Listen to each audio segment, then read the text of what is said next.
I really don't like it when companies or people in general leave out information and then go with a different narrative for money. And then people aren't educating themselves to know the full story or the information. I mean, there's a lot I still don't know. I mean, there'll always be declassified stuff coming out I don't know. There'll always be more information I can learn. And there's always be somebody else that needs help out there. But I'll give you a light example of what I'm talking about.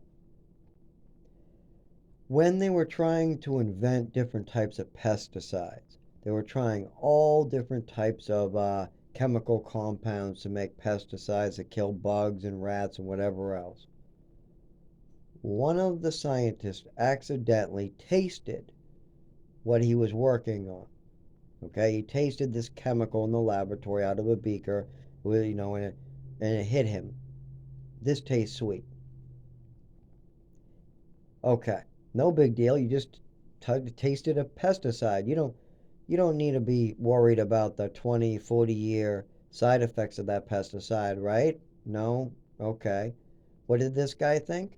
Oh, I could turn this into money. And he decided to turn this, what he branded as safe, because it didn't work on, yeah, as a pesticide on some of the animals and bugs. So he rebranded this pesticide as a sweetener.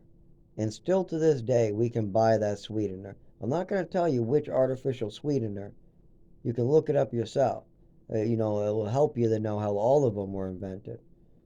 Um, Sucrose and all the different forms of sugar. I mean, by far, a pesticide is not something you want to use. If that's what you're going for, if you're trying to invent a pesticide and you end up with some sweet type of sugar replacement, you should at least tell people maybe more about your creative process and how you came to that conclusion. And I'm not big on how people don't have honesty. If you know something, you should be forthcoming with it. I'm forthcoming with everything I know to be true, and people ignore it all the time, or they say hurtful things like it never happened when I was there, God saw it, and sometimes there was witnesses there.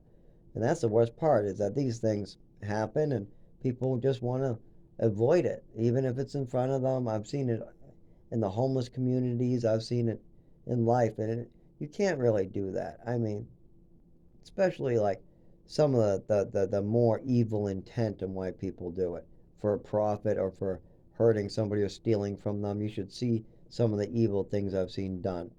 Um, Literally, these tent cities are not good. I couldn't. That's why I moved by myself further down, way, way, way down. I couldn't be part of that, but I have had to stay in tents in the freezing cold where I didn't have one and I had no other choice. And so I have had to stay with random people I do trust. And when I'm staying with someone I do trust, and I have to hear all these other shit going on, and I have to see it, it happens. These communities are a community. They're homeless communities.